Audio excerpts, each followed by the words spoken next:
The sound of silence was something Teresa Jackson had learned to love.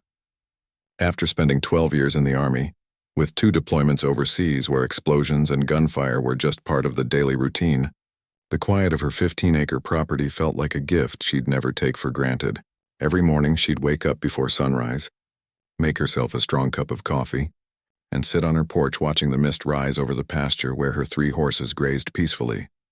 She'd bought this land in rural Georgia 3 years ago with her military savings and a veteran's loan. It wasn't fancy, just an old farmhouse that needed work, a barn that leaned slightly to the left, and acres of woods and open fields that stretched as far as she could see. But it was hers. After years of following orders and living in temporary quarters, owning something permanent meant everything to her. Teresa spent her days fixing fences, tending to her small vegetable garden, and taking care of her horses. The closest neighbor was 2 miles down the dirt road, and that suited her just fine. She sold organic vegetables at the farmer's market on weekends and gave riding lessons to kids from town twice a week. It wasn't making her rich, but she had enough to get by, and more importantly, she had peace. That peace started cracking on a Tuesday evening in late September. Teresa had just finished feeding the horses when she noticed something odd.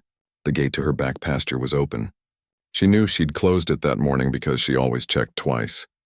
Walking closer, she saw tire tracks in the soft dirt, deep grooves that definitely weren't from her old truck. Her stomach tightened. She followed the tracks across her property, through the meadow where she'd planted wildflowers, and into the edge of the woods. Beer cans, cigarette butts, crushed grass where vehicles had torn through without any care. Part of her fence was knocked down. The wooden posts snapped like toothpicks.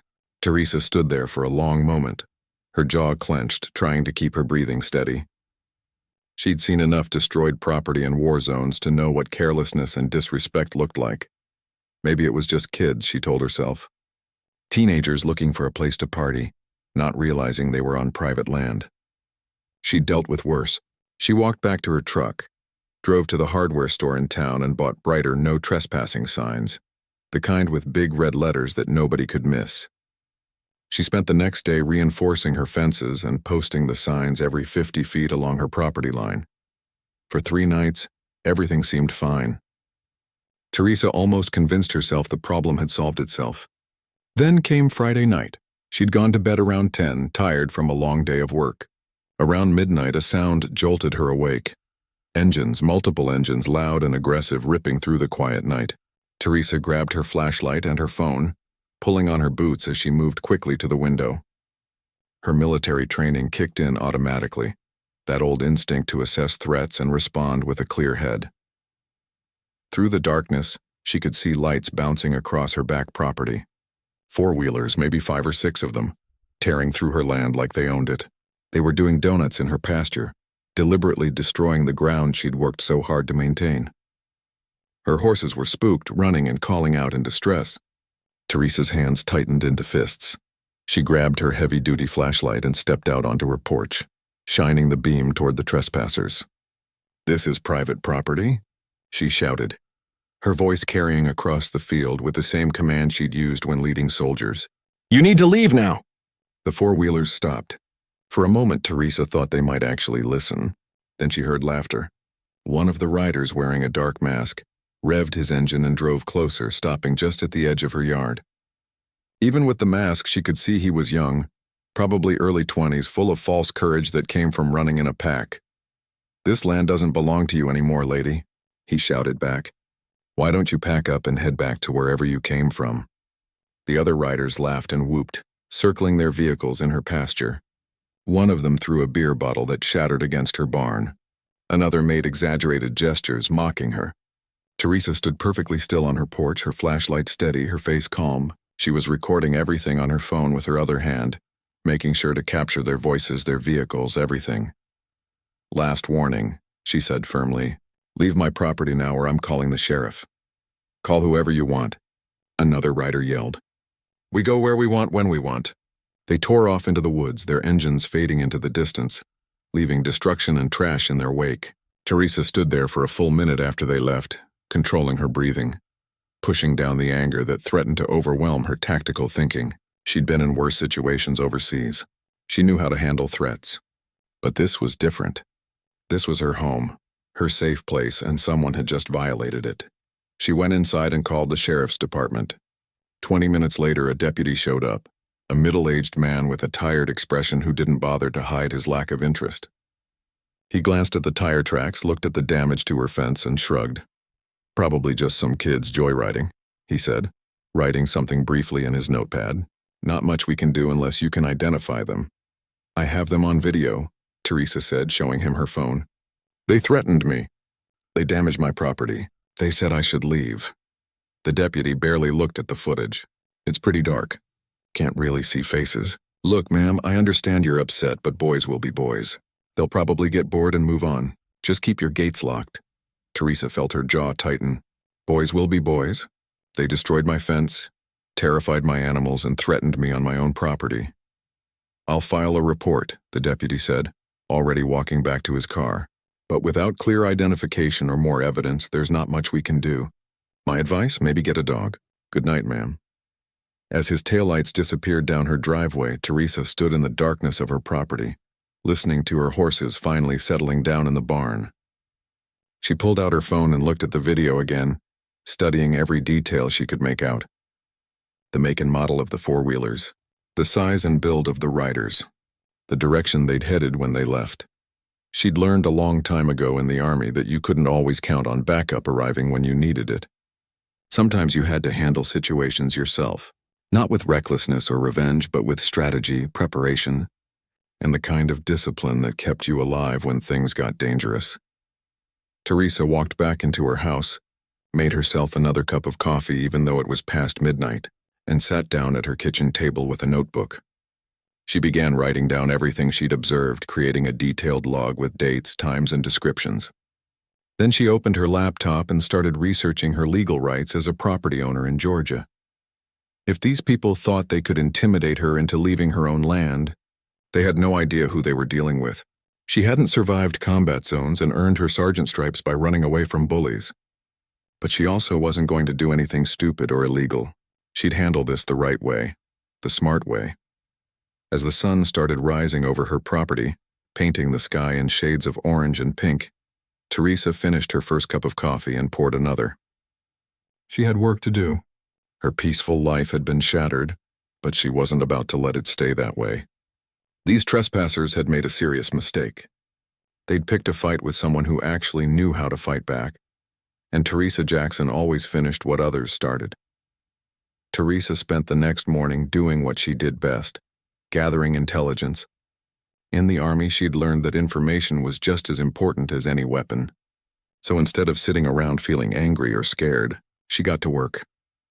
She walked every inch of her property where the trespassers had been, taking photos of the tire tracks, broken fence posts, and scattered trash.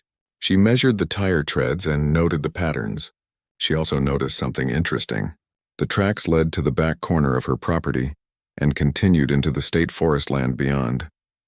These people weren't just joyriding. They were using her land as a shortcut. That afternoon, Teresa drove into town. The feed store was always a good place to hear local gossip, and sure enough, old Raymond behind the counter had plenty to say when she asked casual questions about trouble in the area. "Oh yeah, we've had some issues lately," Raymond said, shaking his head while ringing up her horse feed. "There's this group calling themselves the Ridge Riders. Bunch of young guys, mid-20s mostly. Think they own the whole county. They've been tearing up people's properties, stealing equipment from barns, that kind of thing." "The sheriff doing anything about it?" Teresa asked, keeping her tone light and curious. Raymond snorted. "Sheriff's department is stretched thin. Plus the ringleader's daddy is some big shot who makes donations to the county. Makes things complicated, if you know what I mean." He leaned in closer, lowering his voice. "You're out on the old Henderson property, right? You might want to be careful. I heard them boys talking in here last week about how that land shouldn't belong to no outsider. Said some pretty ugly things I won't repeat." Teresa felt her stomach tighten, but she kept her expression neutral. "Thanks for the heads up, Raymond. I appreciate it. You need anything, you call," he said seriously. "Most folks around here are good people. Don't let the bad apples make you think otherwise." Driving home, Teresa processed what she'd learned. This wasn't random. The Ridge Riders had apparently decided her property was theirs to use, and they didn't like that she'd bought it. The racist comments Raymond wouldn't repeat, told her everything she needed to know about their motivation. They didn't see her as a veteran who'd served her country. They just saw someone they thought didn't belong. Well, too bad for them. Teresa had dealt with actual terrorists overseas. A bunch of local troublemakers didn't scare her. But she also knew better than to underestimate any threat. Underestimation got people hurt or killed. Back at her property, Teresa started preparing. She installed motion sensor lights around her barn and house that would flood the area with brightness. She set up 4 security cameras with night vision covering all entry points, recording to a cloud server. She reinforced her fences with stronger materials and marked every boundary with bright orange survey tape and additional signs. She also reached out to her neighbors. The Kowalski family lived 2 miles east, and the Chen family lived about the same distance west. She explained what had been happening and gave them her phone number. "If you see anything suspicious around my place or if you hear those 4-wheelers at night, would you mind giving me a call?" she asked. "And if you need anything, I'm here too. We should look out for each other out here." Teresa felt better knowing she wasn't completely alone, but she also knew that when trouble came, she'd need to handle it herself. That night she barely slept. She kept her boots by the bed and her phone charged. Every sound made her alert. Her dog, Bailey, a German shepherd she'd adopted 6 months ago, sensed her tension and stayed close. 3 days passed quietly. Teresa wondered if maybe the trespassers had moved on. She wanted to believe that, but her instincts said otherwise. She was right. On the 4th night, Bailey started barking around 9 o'clock. Teresa was already on her feet before the motion lights kicked on. Through her window, she could see them. Not 4-wheelers this time, but dirt bikes. 6 of them, tearing across her back pasture in broad figure 8s, deliberately destroying the grass she'd spent months nurturing. Teresa grabbed her phone and started recording through the window. The new cameras were getting everything too, but she wanted her own footage. This time she could see more details. One rider wore a red bandana. Another had a distinctive tattoo on his arm. A third was riding a blue dirt bike with custom exhaust pipes that made extra noise. Her horses were panicking again in the barn, and that made Teresa's blood boil. These weren't just nuisance visitors. They were deliberately trying to cause damage and fear. She watched as one rider deliberately drove toward her chicken coop, scattering her hens into the night. Another picked up a rock and threw it at her barn, the impact echoing in the darkness. This time, Teresa didn't go outside. That's what they wanted, a confrontation. Instead, she called 911. A different dispatcher answered, and Teresa was calm and precise with her information. "I have 6 individuals on dirt bikes trespassing on my property at 4158 County Road. 49, they're causing property damage and have trespassed multiple times this week. I need deputies here now. I'm a property owner with legal right to defend my land, and this situation is escalating." "Deputies are on the way," the dispatcher said. "Stay inside and keep your doors locked." "I'm former military," Teresa replied. "I know how to handle myself, but I want this documented officially." The riders seemed to sense something had changed. Maybe they saw her on the phone through the window. Maybe they'd planned to leave anyway. But they started heading toward the back of her property, engines screaming as they disappeared into the woods. Teresa watched them go, then immediately saved the video footage from all her cameras to multiple locations. She made detailed notes about exactly what had happened, including the time, the number of riders, and every detail she'd observed. When the sheriff's deputy arrived 20 minutes later, it was the same one from before, and he didn't look happy. "I told you to just lock your gates," he said, sounding annoyed that she'd called again.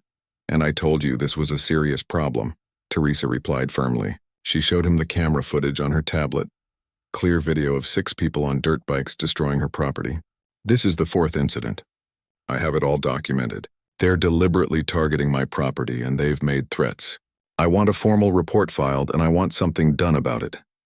The deputy watched the footage, and for the first time, she saw his expression change. Maybe it was the clarity of the video. Maybe it was the fact that she documented everything so professionally. Or maybe he just realized she wasn't going to let this go.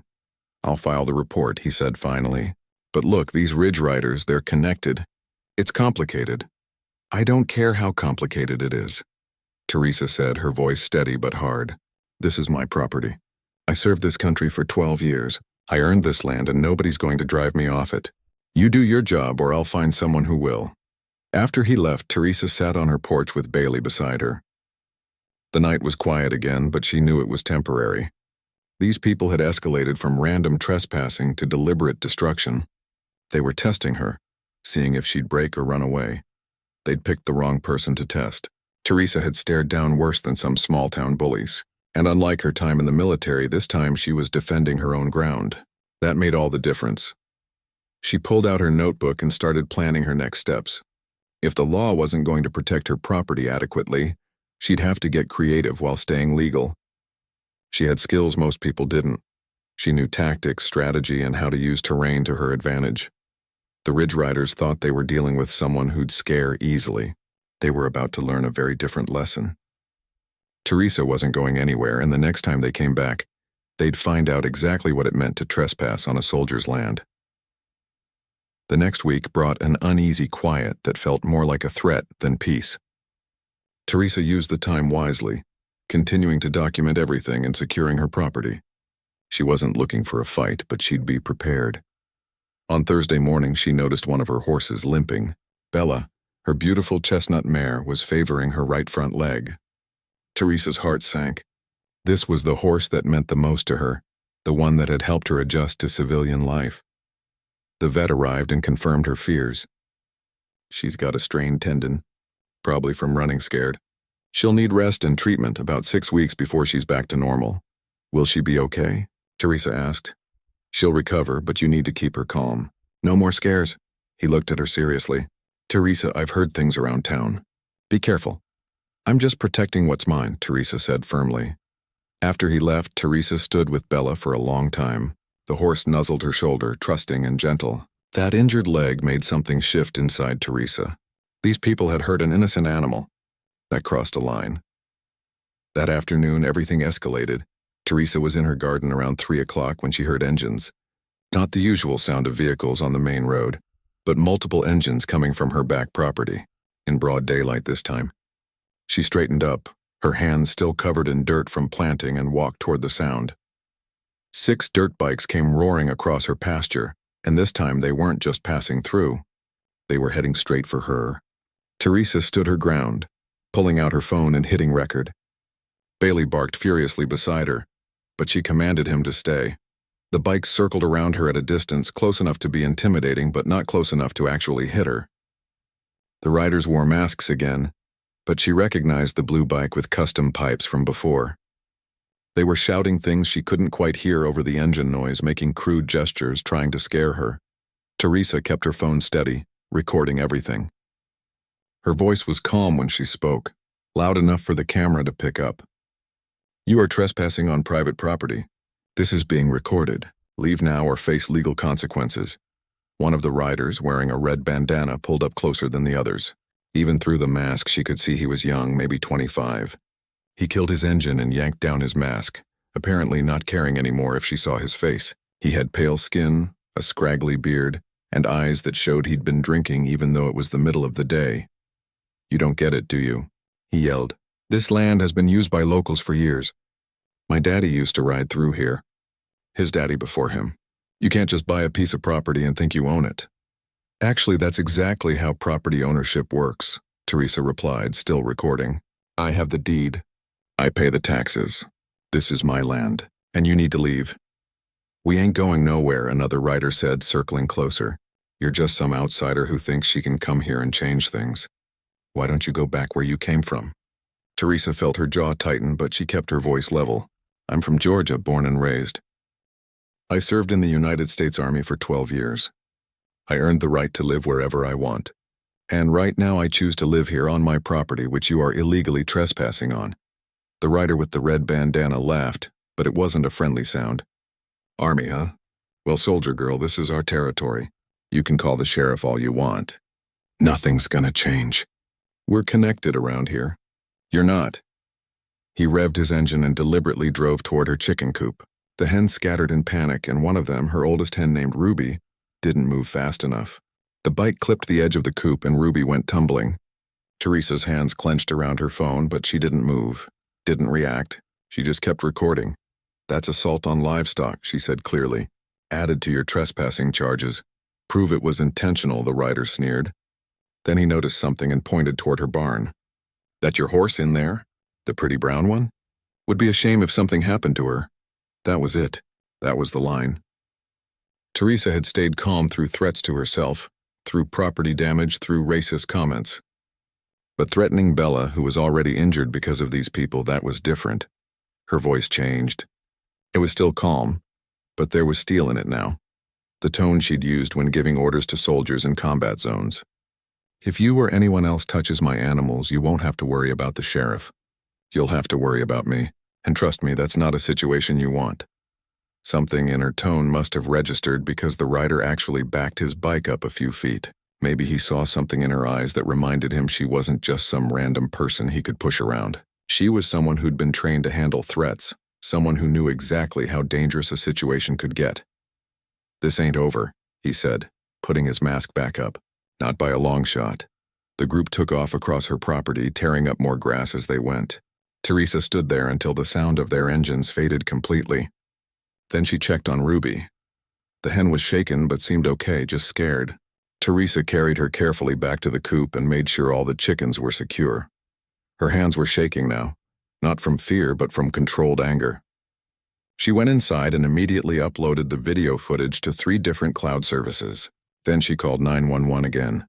This time a different deputy responded. Deputy Williams was a woman in her 40s who actually seemed to care. She watched the entire video, her expression getting more serious. "That's criminal trespassing and intimidation. The guy with the red bandana is Kyle Morrison. His father owns half the commercial properties in town." "I don't care who his father is," Teresa said.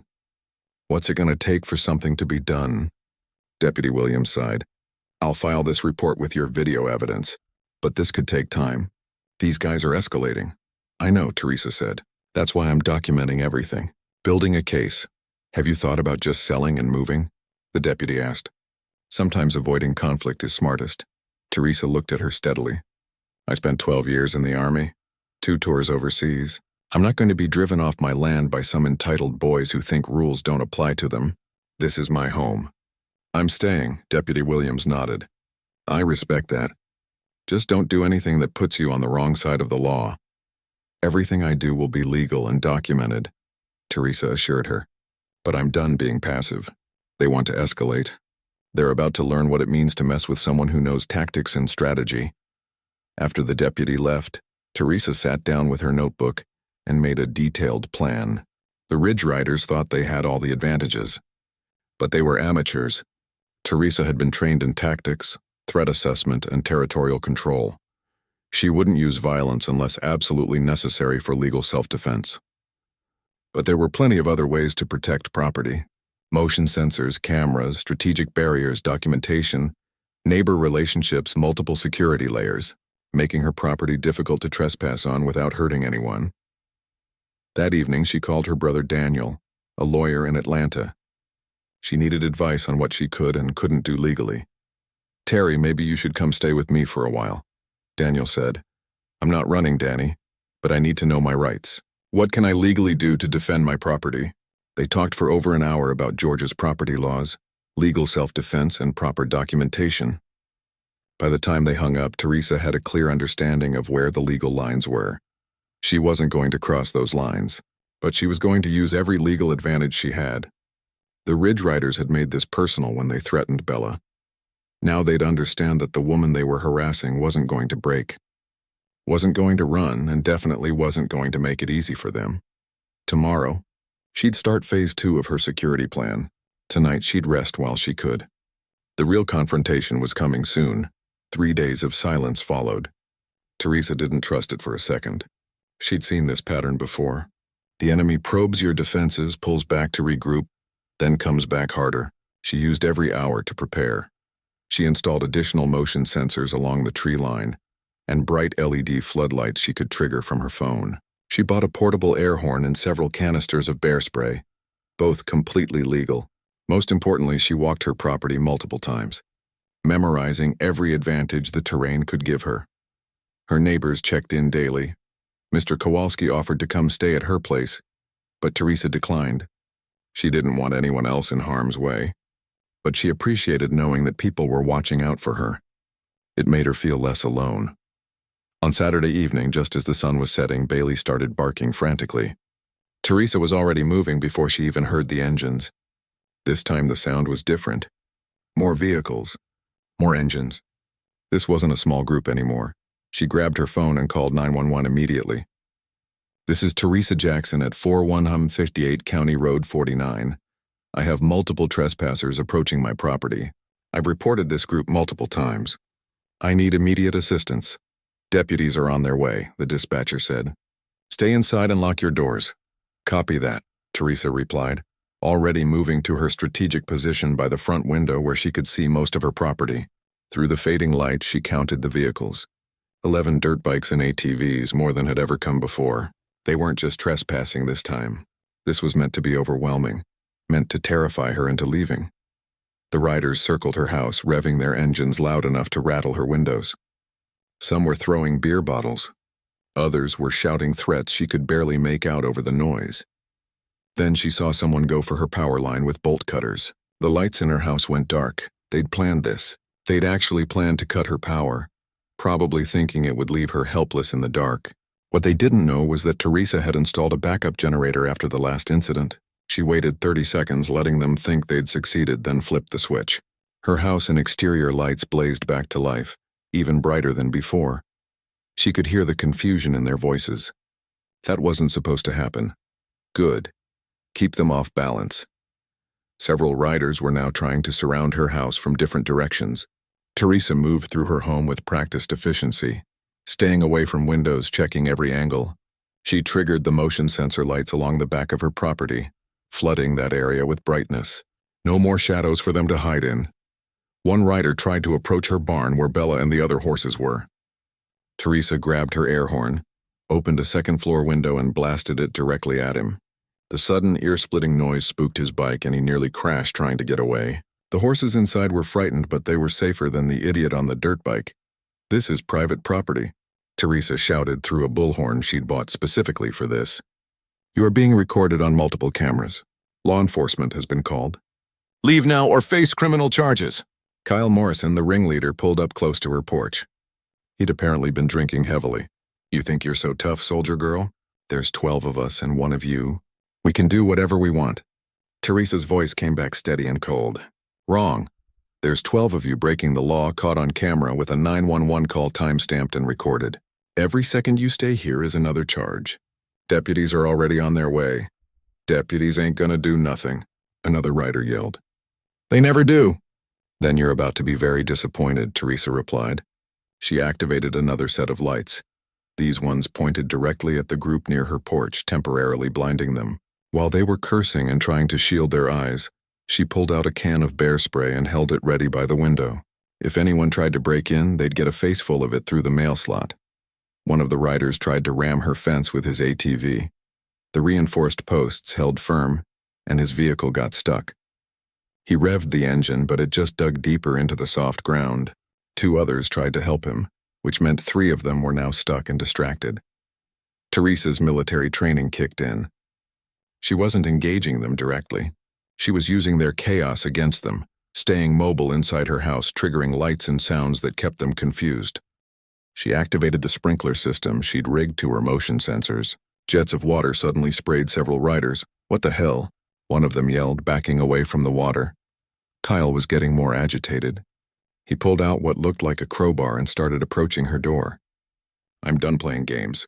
You're gonna learn your place." Teresa's voice dropped to pure command tone, the one that had made soldiers snap to attention. "Take one more step toward my door and you'll be facing felony home invasion charges on top of everything else. I'm armed and I have every legal right to defend my home. Test me if you want." She wasn't bluffing about being armed, though she desperately hoped it wouldn't come to that. But Kyle needed to understand this wasn't a game anymore. He stood there, crowbar raised, clearly drunk enough to be stupid, but maybe still sober enough to recognize genuine danger when he heard it. That's when the sirens cut through the night. Not 1 patrol car, 3. And behind them, a 4th vehicle that looked like a supervisor's SUV.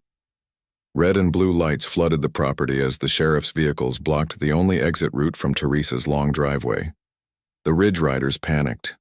Some tried to flee across the pasture but got bogged down. Others tried for the woods only to find Teresa's reinforced fencing had cut off their usual escape routes. Deputy Williams was first out. "Everyone off your vehicles now. Hands where I can see them." Sheriff Brooks stepped forward. "You are all trespassing. You have 30 seconds to comply or be arrested." Most riders got off their bikes, but Kyle, drunk and furious, threw his crowbar at Teresa's window. It bounced off the impact-resistant glass, that was it. Assault with a deadly weapon on camera. Deputy Williams had Kyle in handcuffs within seconds. Sheriff Brooks approached Teresa's porch. "Ms. Jackson, you can come out now. The situation is secure." Teresa stepped out, phone still recording. "Sheriff, thank you for responding. I have footage from 6 cameras showing everything, including the assault. I want to press full charges." "We'll need all that footage," Sheriff Brooks said. "I owe you an apology. We should have taken your earlier reports more seriously." "Yes, you should have," Teresa said, "and I documented every single incident." Over the next hour, deputies arrested 8 riders, including Kyle.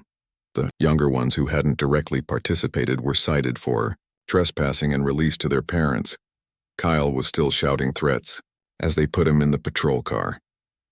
"My daddy's gonna have your job. You don't know who you're messing with." Sheriff Brooks shook his head. "Son, your daddy can't help you out of felony assault and terroristic threats. You should have thought about consequences before you came here." After the last patrol car left, Teresa stood on her porch in the sudden quiet. Her whole body was shaking now, the adrenaline finally catching up. She sat down on the steps and Bailey came over to rest his head on her knee. Mr. Kowalski's truck pulled up. He and Mrs. Chen had been waiting down the road, ready to help if needed. They sat with her for a while. 3 neighbors bonded by standing up to bullies together. "You did good," Mr. Kowalski said finally. "Real good. A lot of folks would have just left." "This is my home," Teresa said simply. "Nobody gets to take that from me." She'd won this battle. But she knew there would be court dates ahead, maybe more trouble. Still, looking at her property in the floodlights, at her barn where Bella was settling down, at the land she'd worked so hard to make her own, Teresa knew she'd do it all again. She'd defended her home legally and successfully, and she'd proven that standing your ground didn't mean being aggressive or violent. It meant being smart, prepared, and absolutely refusing to be intimidated. The weeks following the arrests were a strange mix of relief and tension. Teresa finally got some real sleep, though Bailey still slept by her bed, alert to every sound. Her property was quiet again, but she knew the legal battle was just beginning. Deputy Williams called her 3 days after the incident. "I wanted to update you personally. Kyle Morrison and 5 others are being charged with criminal trespassing, destruction of property, assault, and terroristic threats. The prosecutor is taking this seriously, especially with all your documentation." "What about the others?" Teresa asked. "The younger ones got probation and community service, first-time offenders, and they didn't participate in the violent stuff. But the main group, they're looking at real consequences." Teresa felt a weight lift slightly. "Thank you for believing me, for actually responding when it mattered." "I'm sorry it took so long," Deputy Williams said quietly. "Sometimes the system fails people until they prove they can't be ignored. You did everything right, documented everything, stayed legal. That made all the difference." The local newspaper ran a story about the incident. "Veteran defends property against gang," the headline read. Teresa didn't love the attention, but the story changed something in the community. Other property owners started coming forward with their own stories about the Ridge Riders. Stolen equipment, damaged fences, threats. Things that had been dismissed as minor complaints suddenly became part of a pattern of organized harassment. Mr. Peterson, who owned a farm 5 miles away, stopped by one afternoon. "I wanted to thank you," he said. "Those boys stole a 4-wheeler from my barn last year. Sheriff's Department said there wasn't enough evidence, but after what happened at your place, they reopened my case. Found the 4-wheeler at Kyle's daddy's warehouse, repainted but with my serial number still on the frame. I'm glad something good came from all this," Teresa said. "More than you know. You standing up to them, it gave the rest of us courage to speak up too. We've started a rural property owners association. Monthly meetings, shared security tips, looking out for each other. You interested in joining?" Teresa smiled. "Absolutely." The trial took 3 months to arrive. Walking into that courthouse felt surreal. She'd faced enemies in war zones, but this felt more personal. This was about justice. Kyle's lawyer tried to paint Teresa as an aggressive outsider who'd overreacted to harmless pranks. But when the prosecutor played the security footage, the courtroom went silent. 12 riders circling her house, Kyle cutting her power lines, the crowbar thrown at her window. There was no way to spin that as harmless. Teresa's testimony was calm and factual. She described each incident, showed her documentation, explained how she'd tried legal channels first. "Ms. Jackson," the prosecutor asked, "did you ever leave your property to confront these individuals?" "No, ma'am. I stayed on my land. Everything I did was defensive." Kyle's lawyer stood up. "But you were armed, weren't you?" "I exercised my legal right to be prepared to defend my home if necessary. But I never pointed a weapon at anyone. I used legal deterrence and waited for law enforcement." The jury deliberated for less than 4 hours, guilty on all charges for Kyle and the main participants. The judge's sentencing was stern. Kyle got 18 months in jail plus 3 years probation. The others got lighter sentences but still included jail time. More importantly, they all received restraining orders. They couldn't come within 500 feet of Teresa's property. Kyle's father tried to approach Teresa outside the courthouse. He was a big man in an expensive suit used to getting his way. "This didn't have to go this far," he said. "My boy made some mistakes, but you've ruined his life." Teresa looked at him steadily. "Your son made choices. Multiple times. He trespassed, threatened, destroyed property, and assaulted my home while I was in it. I gave warnings. I called law enforcement. I did everything legally. He ruined his own life by thinking rules didn't apply to him. Maybe you should have taught him better."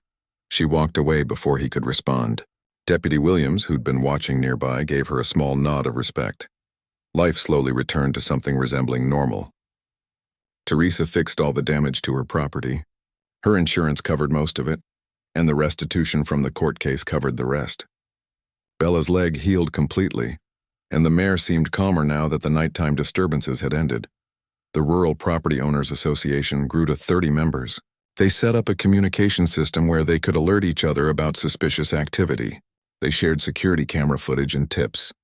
What Teresa had started by simply refusing to be intimidated had created a whole network of neighbors looking out for each other. 6 months after the trial, Teresa was working in her garden when a car pulled up.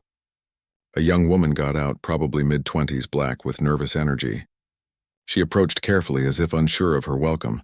"Ms. Jackson, I'm Keisha Williams. I hope I'm not bothering you." "Not at all. What can I do for you?" "I just bought 20 acres about 15 miles from here. It's my first property and I'm planning to build a small house and start a farm. But I've been hearing things in town. Some of the same people, friends of the ones who bothered you, they've been saying stuff, making comments about me not belonging there." She took a breath. "I saw what you went through, how you handled it. I was hoping maybe you could give me some advice." Teresa set down her gardening tools and smiled. "Come on inside. Let me make us some coffee, and we'll talk about property security, documentation, and knowing your rights." They sat at Teresa's kitchen table for 2 hours. Teresa shared everything she'd learned: how to document properly, what security measures worked best, the importance of building relationships with neighbors, understanding local laws, and never letting fear make you abandon what you've earned. "The thing is," Teresa said, "they want you to be afraid. They want you to think you don't belong. But you have every right to be there. You bought that land legally. Don't let anyone take that from you." Keisha nodded, taking notes. "Were you ever scared?" "Yes. There were moments I didn't know if things would turn violent. But I'd been trained to work through fear, to stay focused. My objective was simple: keep my home, protect my animals, stand my ground legally. Fear is normal. Letting it control you is the problem." Keisha left with pages of notes, Teresa's phone number, and something more important: confidence. The understanding that she wasn't alone, that she didn't have to face harassment by herself, that standing up for yourself was possible and legal. A few weeks later, Teresa got a text from Keisha with a photo. Her new property with fresh fencing, security cameras visible, and a sign that read, "Private property. Owner is armed and knows her rights." Teresa smiled. That was exactly right. She sat on her porch that evening watching the sunset paint her fields in gold and orange. Bailey was at her feet. The horses grazed peacefully in the pasture. Everything was quiet, truly quiet this time, without the underlying threat that had haunted her for months. She'd won more than just a legal case. She'd proven that you didn't need to be the loudest or the most aggressive to protect what was yours. You needed to be smart, prepared, and absolutely unwilling to be pushed around. She'd shown that documentation and legal rights could defeat intimidation and local connections. Most importantly, she'd shown other people, especially other women and minorities in rural areas, that they belonged wherever they chose to make their home. Teresa Jackson had served her country overseas, defending freedom and rights for others. Now she defended those same principles right here at home on her own land, and somehow that victory felt just as important. She took a sip of her coffee and smiled. This was her land, her home, her peace, and nobody was ever going to take that away from her again.